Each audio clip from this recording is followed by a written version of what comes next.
Students, कैसे हैं आप लोग। तो ये है आपका प्यारा सा चैनल पीसीबी क्लब और मैं हूँ सुमन मैम। तो आज हम लोग पढ़ेंगे फिजिक्स का। हमारा चैप्टर चल रहा था वर्क एंड एनर्जी का। हमने वर्क के बारे में पढ़ लिया था।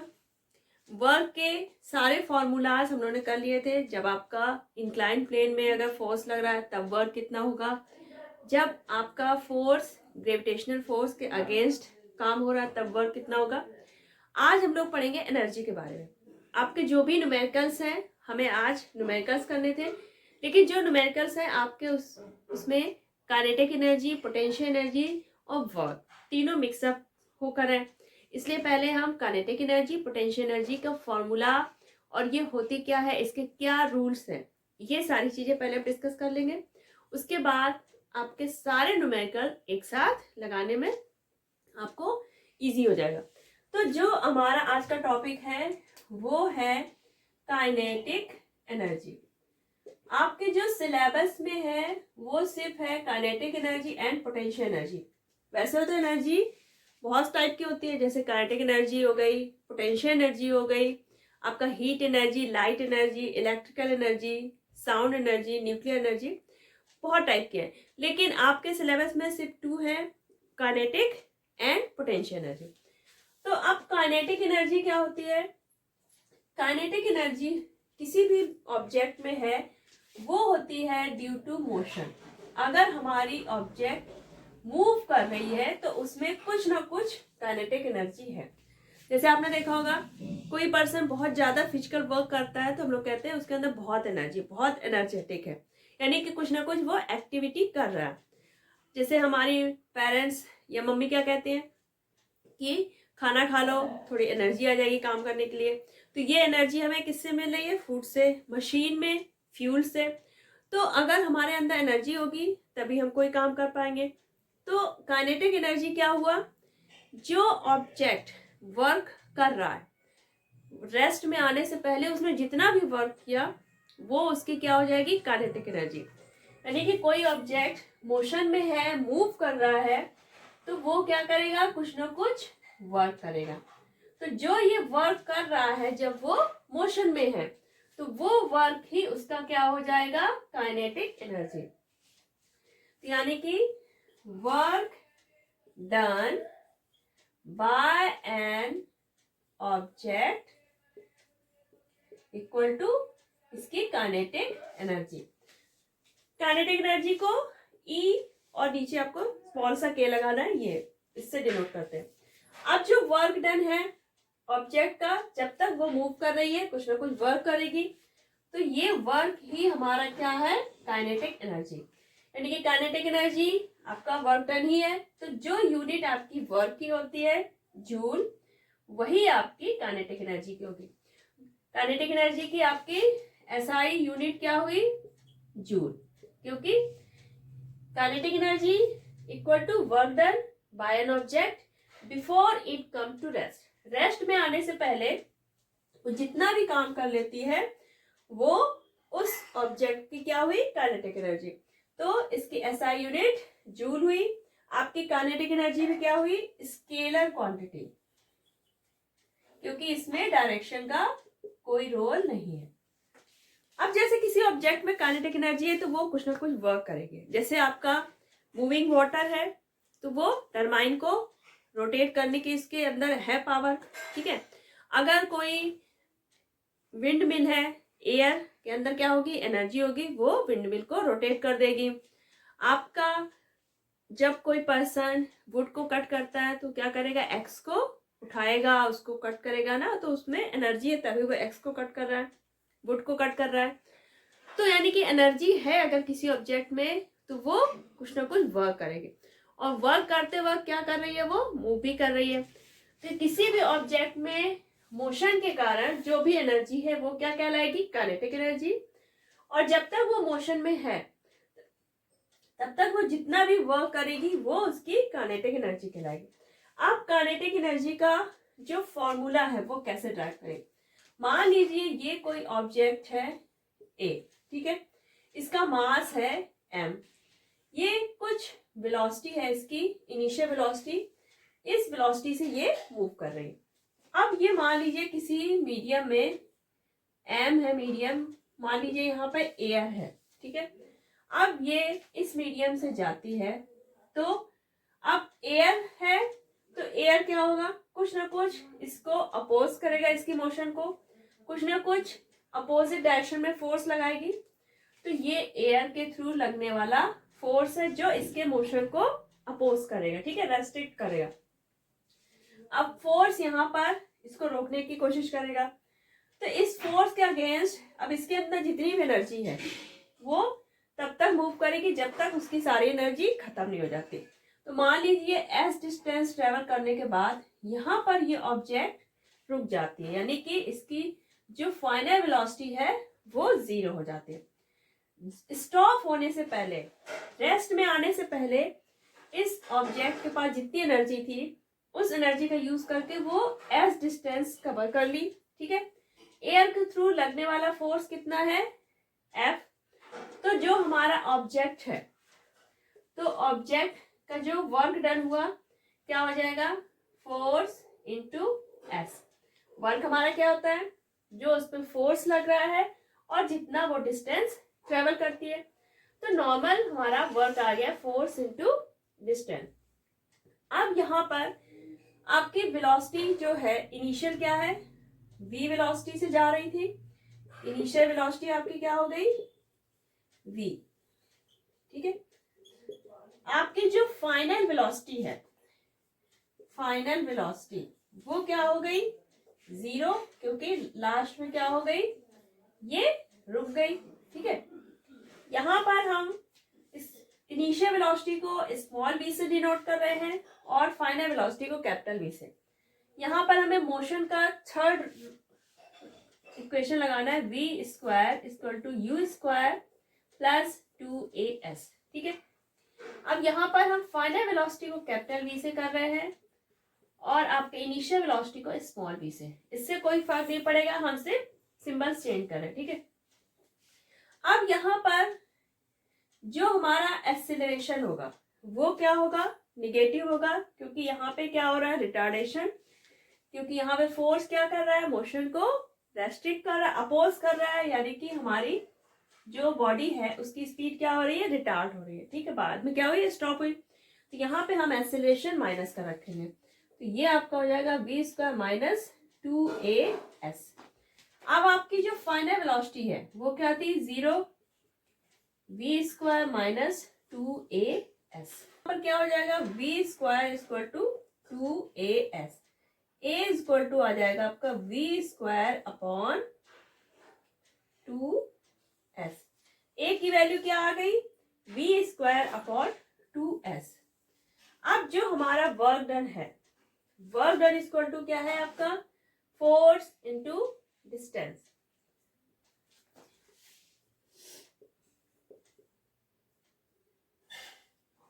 आपका एक्सेलरेशन इक्वल टू क्या होता है, F upon m। Equal to क्या हुआ, फोर्स अपॉन मास। हम यहाँ पर एक्सेलरेशन की वैल्यू क्या पुट करेंगे, जो हमने यहाँ पर कैलकुलेट किया, a equal to v square upon 2s, v square upon 2s equal to f upon m। अब हमारा ये s हम इधर ले जाएंगे, v स्क्वायर, m आपका इधर आएगा, m v square upon 2 force into distance. अब ये क्या हुआ, हाफ m v स्क्वायर, ये आ गया फोर्स इंटू डिस्टेंस ट्रेवल। अब फोर्स इंटू डिस्टेंस क्या होता है हमारा, वर्क डन, ठीक है। तो यहाँ पर वर्क डन आपका कितना आ गया, हाफ m v स्क्वायर। अब जो आपका वर्क डन है वही आपकी क्या है, काइनेटिक एनर्जी। तो काइनेटिक एनर्जी आपका क्या हो जाएगा, हाफ m v स्क्वायर। तो जितना वर्क किया ऑब्जेक्ट ने रेस्ट में आने से पहले, वो उस ऑब्जेक्ट की क्या हो जाएगी, kinetic energy. Kinetic energy equal to क्या हो जाएगा, हाफ m v स्क्वायर। आपका काइनेटिक एनर्जी का फॉर्मूला जो आपने ड्राइव किया, E के equal to half m v square. अगर हम मास को डबल कर देते हैं तो आपकी काइनेटिक एनर्जी क्या हो जाएगी, डबल। वेलोसिटी अगर हम 2 टाइम्स करेंगे तो क्या हो जाएगा, 2v स्क्वायर तो आपका 4v², यानी कि 4 टाइम्स हो जाती है। वेलोसिटी डबल करते हैं तो हमारी काइनेटिक एनर्जी 4 टाइम्स हो जाती है। अगर हम मास डबल करेंगे तो 2 टाइम्स हो जाती है। अब जो काइनेटिक एनर्जी है वो मास और वेलोसिटी पे डिपेंड कर रहा है। तो अगर हम मास और वेलोसिटी दोनों ही बढ़ा देते हैं तो हमारी काइनेटिक एनर्जी बढ़ जाएगी। तो आपने देखा होगा जो ब्लैक स्मिथ होते हैं वो जो हैमर यूज करते हैं वो कैसा यूज करते हैं, हैवी, और उसको हाई स्पीड से आयरन पे क्या करते हैं, हिट करते हैं। इससे क्या होती है, उसकी काइनेटिक एनर्जी बढ़ जाती है। और जैसे आपका ड्राइवर है, जब वो किसी स्लोप पे उसको जाना होता है तो वो क्या करता है, कार की स्पीड बढ़ा देता है ताकि उसकी काइनेटिक एनर्जी बढ़ जाए। तो ये रहा आपका काइनेटिक एनर्जी के बेस पे न्यूमेरिकल। देखिए एक बाइसिकल है, उसका मास है 20 kg, ठीक है। अब वो अपनी स्पीड अभी करंट में कितनी है उसकी, 2 मीटर पर सेकेंड। अब वो क्या कर रहा है, स्पीड को बढ़ाकर कर लेता है 5 मीटर पर सेकेंड। यानी कि उसने स्पीड बढ़ाने के लिए क्या किया होगा, कुछ ना कुछ वर्क किया होगा। तो हमें बतानी है इसकी काइनेटिक एनर्जी। इसमें हमें इग्नोर करना है एयर रेजिस्टेंस का, यानी कि एयर रेजिस्टेंस आपको इग्नोर करना है, उस पर कोई एयर रेजिस्टेंस नहीं लग रहा है। और वो अपनी स्पीड 2 मीटर से बढ़ाकर 2 मीटर पर सेकेंड से बढ़ाकर 5 मीटर पर सेकेंड कर लेता है। तो आपको उसकी काइनेटिक एनर्जी बतानी। तो यहाँ पर देखिए पहले उसकी स्पीड कितनी है, 2 मीटर पर सेकेंड, बाद में कितनी हुई, 5 मीटर पर सेकेंड।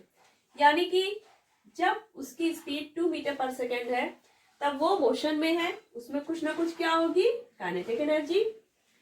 जब 5 मीटर पर सेकेंड हुई तब भी वो मोशन में है, काइनेटिक एनर्जी हुई। तो यहां से लेके यहां तक स्पीड उसको बढ़ाने में जितना भी काम करना पड़ा वो उसकी क्या हो जाएगी, काइनेटिक एनर्जी। तो काइनेटिक एनर्जी जो हमें निकालनी वो क्या होगा, work done equal to kinetic energy. अब यहां पर हम काइनेटिक एनर्जी कैसे निकालेंगे, हमें मास पता है, वेलोसिटी। तो पहले हम क्या करेंगे, आप फर्स्ट केस में जितनी काइनेटिक एनर्जी है वो लेंगे। आपका जो फर्स्ट केस है उसमें काइनेटिक एनर्जी क्या हो जाएगी, E(k)(1) हाफ mv(1)²। आपकी वेलोसिटी पहले कितनी है, 2, 1/2 मास आपका 20 kg, v है आपकी 2 का स्क्वायर किया, ये 10, 2 का स्क्वायर 4, तो क्या आ गया आपका 40, ठीक है। 20 kg क्या है आपका मास रहा, आपका स्पीड है इसकी 2 मीटर पर सेकेंड, तो आपकी आ गई 40 जूल। सेकेंड केस, जब उसकी स्पीड हो जाती है 5 मीटर पर सेकेंड, तो यहाँ पर आप काइनेटिक एनर्जी निकाल लेंगे, 1/2 m आपका सेम रहेगा, v आपकी हो गई 5, 5 का स्क्वायर 25, ये 10 हुआ, यानी 250 जूल। अब जो काइनेटिक एनर्जी आपकी पहली है और बाद में, इन दोनों का जो डिफरेंस होगा वही क्या होगा, स्पीड जब उसने 2 से 5 की उसके बीच उसने जितना काम किया। तो जो डिफरेंस होगा, डिफरेंस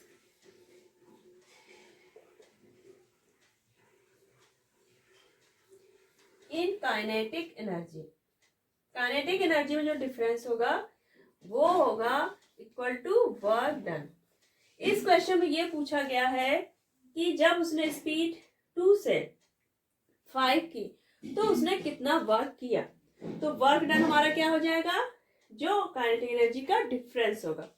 अब यहाँ पे 250 माइनस 40 कर देंगे हम,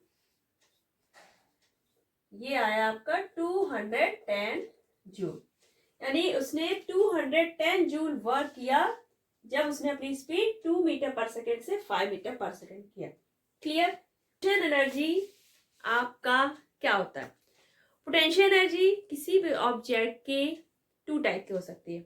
अगर वो रेस्ट पे है और आपका ग्राउंड से ऊपर है, यानी कि कोई ऑब्जेक्ट है अगर ग्राउंड में नॉर्मल पड़ा हुआ है तो क्या होगा, उस पर कोई एनर्जी नहीं है।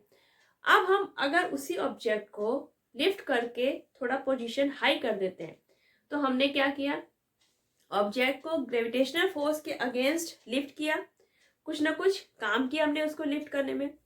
तो उसमें क्या हुआ, वो जो वर्क डन हुआ उसको लिफ्ट किया हमने, तो वो उसमें क्या हुआ, एज अ पोटेंशियल एनर्जी की तरह स्टोर हो जाती है। यानी कि कोई भी ऑब्जेक्ट अगर ग्राउंड से ऊपर पोजीशन पे है, यानी कि ग्रेविटेशनल फोर्स के अगेंस्ट उसको लिफ्ट किया गया है, तो उसमें कुछ ना कुछ पोटेंशियल एनर्जी होगी। और ये एनर्जी जो है ऑब्जेक्ट के अंदर, ये होती है उसकी पोजीशन के कारण। ठीक है, तो इस जो पोजीशन के कारण पोटेंशियल एनर्जी है किसी ऑब्जेक्ट के अंदर, उसको हम लोग बोलते हैं ग्रेविटेशनल पोटेंशियल एनर्जी। तो ये तो हो गई ग्रेविटेशनल पोटेंशियल एनर्जी। अब अगर हम किसी ऑब्जेक्ट का शेप चेंज कर देते हैं, आप उसको कंप्रेस कर सकते हैं, बेंड कर सकते हैं, ट्विस्ट कर सकते हैं, या स्ट्रेच करके हमने शेप चेंज किया, तो क्या हुआ, हमने स्ट्रेच किया या ट्विस्ट किया तो उसका शेप चेंज हुआ। अब जब हम उसको लीव करेंगे तो वो क्या हुआ, वापस अपने शेप में आएगी, और कुछ ना कुछ क्या हुआ, वर्क हुआ। मान लिया हमने कोई स्प्रिंग ली है, ठीक है, अब हमने इसको और ज्यादा ट्विस्ट कर दिया ये, तो यहाँ पे हमने क्या किया, इसको स्ट्रेच किया। स्ट्रेच करने में हमने क्या किया, कुछ ना कुछ वर्क किया, और ये वर्क उसमें as a potential energy store हो गई। जब हम इसको यहाँ से लीव करेंगे तो ये वापस अपने शेप में आएगी, और इस बीच वो कुछ ना कुछ क्या करेगी, वर्क भी करेगी। यानी कि किसी भी ऑब्जेक्ट का अगर शेप चेंज करते हैं हम, उसको कंप्रेस करके या स्ट्रेच करके ट्विस्ट करके, तो वो जो वर्क हम लोग करते हैं वो उसमें पोटेंशियल एनर्जी के फॉर्म में स्टोर हो जाती है, और यही पोटेंशियल एनर्जी फिर काइनेटिक एनर्जी में चेंज होगी और वर्क करने में हेल्पफुल होगी। जैसे आपने देखा होगा टॉय कार होते हैं, उसमें की होती है, की हम लोग क्या करते हैं, रोटेट करते हैं, चाबी उसमें कहते हैं ना रोटेट किया, तो इसके अंदर जो स्प्रिंग होती है इसको क्या करते हैं हम लोग, और भी ज्यादा बाइंड कर देते हैं। अब ये जो हमने रोटेट किया, यानी कि इसके शेप को हमने चेंज किया, वर्क किया हमने, तो ये स्टोर हो गई एज अ पोटेंशियल एनर्जी। अब जब ये अनवाइंड होगी इसकी स्प्रिंग, तो ये क्या करेगी, पोटेंशियल एनर्जी हमारी as a kinetic energy change हो जाएगी, और हमारी टॉय कार क्या होती है, मूव करेगी, यानी कुछ ना कुछ वर्क शो करेगी। तो जो आपकी किसी भी ऑब्जेक्ट की शेप में चेंज के कारण पोटेंशियल एनर्जी आती है, वो क्या कहलाती है, उसकी इलास्टिक पोटेंशियल एनर्जी। तो पोटेंशियल एनर्जी आपकी टू टाइप की हो गई, एक तो पोजीशन के कारण, और ये पोजीशन कहाँ होगी, ग्राउंड से ऊपर होगी, यानी कि ग्रेविटेशनल फोर्स के अगेंस्ट वो ऑब्जेक्ट लिफ्ट की गई होगी। जैसे आपका जो सीलिंग फैन है वो क्या हुआ, ऊपर हैंग है, ग्राउंड से उसकी क्या है, पोजीशन ऊपर है, यानी कि ग्रेविटेशनल फोर्स के अगेंस्ट वो ऊपर है। तो ये जब गिरेगा तो इसकी जो पोटेंशियल एनर्जी होगी वो किसमें चेंज आएगी, काइनेटिक एनर्जी में, और वो कुछ ना कुछ वर्क करेगा। आपका जैसे पानी की टंकी है, हाई पोजीशन पे है, तो जब वो पानी गिरेगा तो कुछ ना कुछ वर्क करेगा, जो उसमें पोटेंशियल एनर्जी स्टोर होगी उसके कारण क्या होगा, कुछ ना कुछ वर्क होगा। तो पोजीशन के कारण, किसी भी ऑब्जेक्ट की पोजीशन के कारण उसकी जो एनर्जी है वो है आपकी ग्रेविटेशनल पोटेंशियल एनर्जी, और जो किसी ऑब्जेक्ट के शेप के कारण उसकी potential energy that is elastic potential energy. अब दोनों ही आपकी gravitational potential energy and elastic potential energy दोनों ही कॉमन हम लोग क्या कह सकते हैं, पोटेंशियल एनर्जी। इसको रिप्रेजेंट करेंगे ई पी, ठीक है। काइनेटिक एनर्जी को हम लोग किससे करते थे, ई के से, और ई पी यूनिट इसकी वही होगी, ऐसा यूनिट जूल। अगर आप बिगर यूनिट यूज करते हैं तो किलो जूल भी लिख सकते हैं, जे किलो जूल, यानी कि 1000 आपको और ज्यादा होना चाहिए। तो पोटेंशियल एनर्जी आपकी हो गई वर्क डन के बराबर। अब यहाँ पे किसी ऑब्जेक्ट को हम क्या करते हैं, लिफ्ट करते हैं ग्रेविटेशनल फोर्स के अगेंस्ट, तो इसमें जो फोर्स होगा वो इसके वेट के कारण होगा, तो एम जी, और जितनी हाइट तक इसको ले जा रहे हैं यानी एच। तो पोटेंशियल एनर्जी इक्वल टू होगा mgh। ठीक है, आपका पोटेंशियल एनर्जी का फॉर्मूला हो जाएगा mgh और जूल हो जाएगी इसकी यूनिट। तो आपका यहाँ पर पी आएगा। तो पोटेंशियल एनर्जी आपकी किसी भी ऑब्जेक्ट की पोजीशन या उसके शेप में चेंज के कारण होती है। तो आपकी काइनेटिक एनर्जी का फॉर्मूला क्या हुआ, half mv square and potential energy का mg है। अब किसी ऑब्जेक्ट में पोटेंशियल एनर्जी और काइनेटिक एनर्जी दोनों हो सकती है। जैसे आपका कोई स्टोन है, उसको कहाँ रखा गया है, एक वैली पे, हाई पोजीशन पे है ग्राउंड से वो। अब उसके अंदर क्या है, पोटेंशियल एनर्जी है क्योंकि वो ऊपर है। अब जब वो रोल करेगा, रोल करता हुआ आता है, तो उसमें पोटेंशियल एनर्जी और काइनेटिक एनर्जी दोनों होगी। ठीक है, और जब वो ग्राउंड पे स्ट्राइक करेगा तब केवल उसमें काइनेटिक एनर्जी होगी। तो काइनेटिक एनर्जी और पोटेंशियल एनर्जी दोनों हो सकती है। जैसे आपकी फ्लाइंग बर्ड है, फ्लाइंग एरोप्लेन है, तो यहाँ पर दोनों ही होंगे, उसमें पोटेंशियल एनर्जी भी और काइनेटिक एनर्जी भी। कोई बो और एरो है, ठीक है, अब हमें किसी एरो को थ्रो करना है, तो हम क्या करते हैं, बो की स्ट्रिंग को स्ट्रेच करते हैं। स्ट्रेच करने में हमने क्या किया, उसका शेप चेंज किया।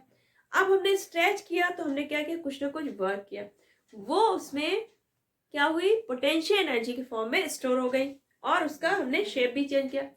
अब जब वो वापस अपने प्लेस पे आएगी तो क्या करेगी, उसकी जो पोटेंशियल एनर्जी हुई है स्ट्रेच होने के कारण, वो कुछ ना कुछ वर्क करेगी, काइनेटिक एनर्जी शो करेगी। यानी कि हमारा जो एरो है उसको थ्रो करने में क्या करेगी, वो वर्क करेगी और वो उसकी क्या हो जाएगी, काइनेटिक एनर्जी। तो किसी ऑब्जेक्ट में अगर पोटेंशियल एनर्जी और काइनेटिक एनर्जी दोनों होती है तो वो उसकी कहलाती है मैकेनिकल एनर्जी। यानी कि kinetic energy plus potential energy equal to mechanical energy. Mechanical यानी कि उसका जो वर्क हो रहा है, वर्क करने में जो एनर्जी यूज हुई, यानी कि किसी ऑब्जेक्ट के अंदर काइनेटिक एनर्जी है और पोटेंशियल एनर्जी, तो वो एक साथ हम लोग क्या कहेंगे, मैकेनिकल एनर्जी। अब आपका पोटेंशियल एनर्जी हो गया, काइनेटिक एनर्जी हो गया। अब आपको इस पे सिर्फ और सिर्फ न्यूमेरिकल्स करने हैं। अब आपका है न्यूमेरिकल्स पोटेंशियल एनर्जी के बेस पे। देखिए यहाँ पे ग्रेविटेशनल एक्सीलरेशन दे रखा है 10 मीटर पर सेकेंड स्क्वायर। कोई ऑब्जेक्ट है जिसका मास है 1 kg, वो 5 मीटर की हाइट पे रखा हुआ। अब ग्राउंड से वो हाइट पर है, तो यानी कि उसमें कुछ ना कुछ पोटेंशियल एनर्जी होगी ड्यू टू इट्स पोजीशन। तो वो हमें पोटेंशियल एनर्जी निकालनी है। तो पोटेंशियल एनर्जी का फॉर्मूला क्या था आपका, mgh। m यहाँ पर कितना है 1, g की वैल्यू आपको दी है 10, हाइट है आपकी 5 मीटर, तो आ गया आपका 50 और जूल। तो ये हो गई 50 जूल इसकी पोटेंशियल एनर्जी जो हमारा 5 मीटर की हाइट पे रखा हुआ।